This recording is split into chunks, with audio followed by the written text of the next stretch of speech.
So mga manudik yan, aalis muna kami, papunta kami ng Puerto, tapos pupunta tayo ng Manila.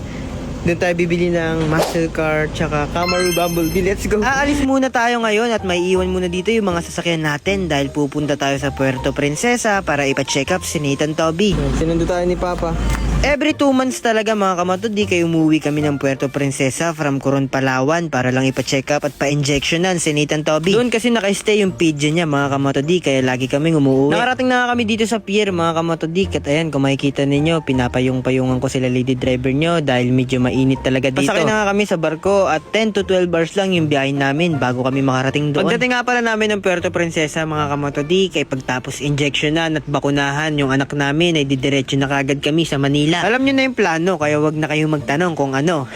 Joke lang. Alam nyo naman mga kamatodik na bibili tayo doon ng muscle car. Pwedeng Mustang, pwedeng Dodge, or pwede namang Bumblebee na Camaro. Yan ang mga plano natin. Sana talaga may makuha tayo na fresh na sasakyan para may uwi ko na dito. So mga kamatodik, dito na naman yung kwarto namin. Yan. So set up namin to sa gate na ready. Tapos papakita ko sa inyo kung ano yung gagawin namin. So pakita mo ready yung malapit dito na view.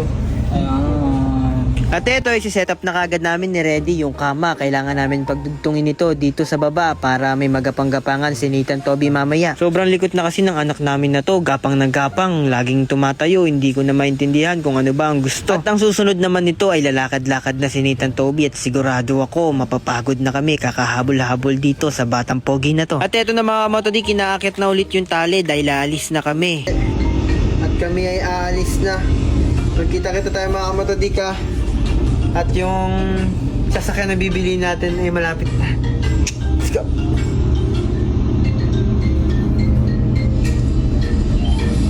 Bago kami matulog mga kamatodik, sakto tanghalian na kasi 11 PM umalis yung barko, inintay lang namin ng 12:30 at kami ay bumaba na. Hindi kami ng fried chicken dito at sticker lang yung binayad ko. Horizon Cafe, dito kami kumakain. Parang VIP rin kami dito kasi doon kami naka-check-in sa parang hotel na kwarto nila. Ayun kung makikita ninyo si Nathan Toby nasa tabi ng mama niya, ang likot-likot na. Hapon na mga kamatodik, sakto pagbukas ko ng bintana, bumungad na kagad yung sunset sa amin. Buti na lang nasaktuhan pa namin na makita yung sunset bago lumipas ang araw. Kanina sobrang lakas ng alon, buti na lang mamaya-maya kalmado na din. Ayun si lady driver nagpipicture-picture din habang tulog si Nathan Toby. At eto na nga mga kamatodik, medyo ginabi na kami dumating dito sa Puerto Princesa. At ayun kung makikita ninyo, naglalakad na kami papunta doon sa taxi mga kamatodik. Nagrenta lang kasi kami ng taxi kasi wala kaming sasakyan dito. Hanggang dito na lang muna ang video natin mga kamatodik. Abangan lang ninyo kung ano ba yung bibilihin natin na sasakyan.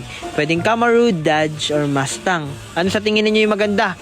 Last option na para talagang matuloy na yung pagbili natin ng bago nating alaga. Kakauwi ko nga lang pala ng bahay at kaka-withdraw lang natin ng 3 milyon. Kung gusto mo manalo at pumaldo, tuturuan kita. Register ka lang, ilagay mo yung phone number mo. Ilalagay mo rin yung password mo. At kung makikita ninyo mga kamotodik, 20,000 pesos yung tinaya natin dyan. Tapos, pipili lang tayo ng gold bar at iiwasan natin yung mga bomba. At kung makikita ninyo mga kamotodik, yung 20,000 natin naging 63,000 na kagad. Ganun lang kadali. Naging 63,000 na kagad. Sa lahat ng gusto manalo at maglaro ng button game, nasa comment section ko yung link.